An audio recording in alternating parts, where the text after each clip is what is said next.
बिस्मिल्लाहिर्रहमानिर्रहीम। अस्सलाम वालेकुम व्यूअर्स, आप देख रहे हैं डाइनिंग। और इस वीडियो में आपको इंस्टेंट पकोड़ा मिक्स के साथ साथ आलू प्याज के ढाबा स्टाइल क्रिस्पी और क्रंची पकोड़े बनाने की भी मुकम्मल रेसिपी मिल जाएगी।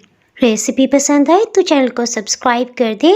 बेल आइकन को ऑल पे कर देने से आपको वीडियो का नोटिफिकेशन सबसे पहले फ्री में मिल जाएगा। इंस्टेंट पकोड़ा मिक्स बनाने के लिए हमने 1 किलो अच्छी क्वालिटी का बेसन लिया है। सबसे पहले बेसन को खूब अच्छी तरह से छान लेते हैं। अगर आप ये अभी से बना के रख लेंगे तो इफ्तार में आपको बहुत आसानी हो जाएगी। आपको दिखाने में आसानी रहे सो हम इसे जार में फिल कर रहे हैं। मसालों को ड्राई रोस्ट करने की बिल्कुल भी जरूरत नहीं है। सिर्फ खुश्क धनिया को हमने हाफ क्रश कर लिया है। 1 किलो बेसन में 5 खाने वाले चम्मच भर के हमने खुश्क धनिया डाला है। लाल मिर्च पाउडर 2 खाने वाले चम्मच। हम इसमें 3 तरह की मुख्तलिफ मिर्चों का इस्तेमाल करेंगे। सफेद या काला जीरा 2 खाने वाले चम्मच। पकौड़ों में खुशबूदार सा जायका लाने के लिए 4 खाने वाले चम्मच भर के हमने कसूरी मेथी ली है। नमक 2.5 टेबल स्पून है, यानी 2.5 खाने वाले चम्मच। चिली फ्लेक्स जब भी लें, अगर आप इस तरह से बिल्कुल लाल लेंगे ना तो ये बहुत तीखी होगी। चिली फ्लेक्स ये बहुत तेज जायके के हैं, 2 खाने वाले चम्मच भर के शामिल करें। गरम मसाला पाउडर 1 खाने वाला चम्मच भर के लिया है। सॉरी, गले में इन्फेक्शन की वजह से आपको मेरी थोड़ी सी आवाज में फर्क महसूस हो रहा होगा। हम इसमें मीठा सोडा शामिल नहीं करें क्योंकि इसकी वजह से पकोड़े बहुत ऑयल एब्सॉर्ब कर लेते हैं। और इसमें अनारदाना इसलिए शामिल नहीं किया कि घर में जो बुजुर्ग फैमिली मेंबर्स हैं उनसे चबाना मुश्किल हो जाता है। इस बेसन से पकोड़े बहुत क्रिस्पी बनते हैं। अगर आपके पास ऐसा बेसन है जिससे पकोड़े क्रिस्पी नहीं बनते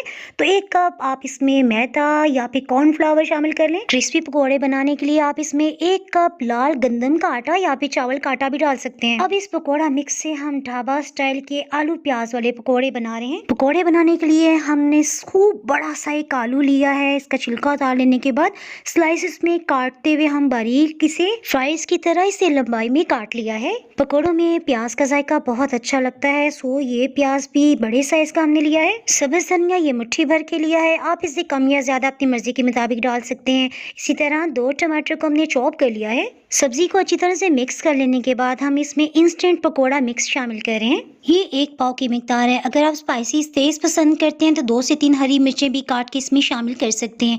पानी थोड़ा थोड़ा करके शामिल करेंगे। पकोड़ों को फ्राई करने के लिए हमने ऑयल को 2 मिनट तक मीडियम लो हीट पे गर्म कर लेने के बाद हीट को लो कर दिया है। यूँ तो आप चम्मच से भी पकोड़ों का मसाला शामिल कर सकते हैं, लेकिन अगर हाथों से डाला जाए तो पकोड़े टेढ़े मेढ़े बनते हैं और इनमें क्रिस्पीपन ज्यादा आता है। इसमें मैं आपको टिप देती चलूँ जिसकी वजह से पकोड़ों में कम से कम ऑयल आएगा। जैसे इन पे सुनहरी रंगत आ जाए 30 सेकंड्स के लिए आपने हीट को मीडियम हाई कर देना है। हाई हीट की वजह से पकोड़ों के अंदर जो भी ऑयल एब्सॉर्ब हुआ होगा वो रिलीज हो जाएगा। लास्ट में रेसिपी पसंद आए तो वीडियो को लाइक कर दें। मजीद रेसिपीज के लिए अगर आप ये वीडियो यूट्यूब पे देख रहे हैं तो नीचे आपको ब्लैक सब्सक्राइब का बटन नजर आ रहा होगा, उसे क्लिक कर दें। और अगर आप फेसबुक पे देख रहे हैं तो फॉलो कर सकते हैं। दुआ में याद रखें। अल्लाह हाफिज।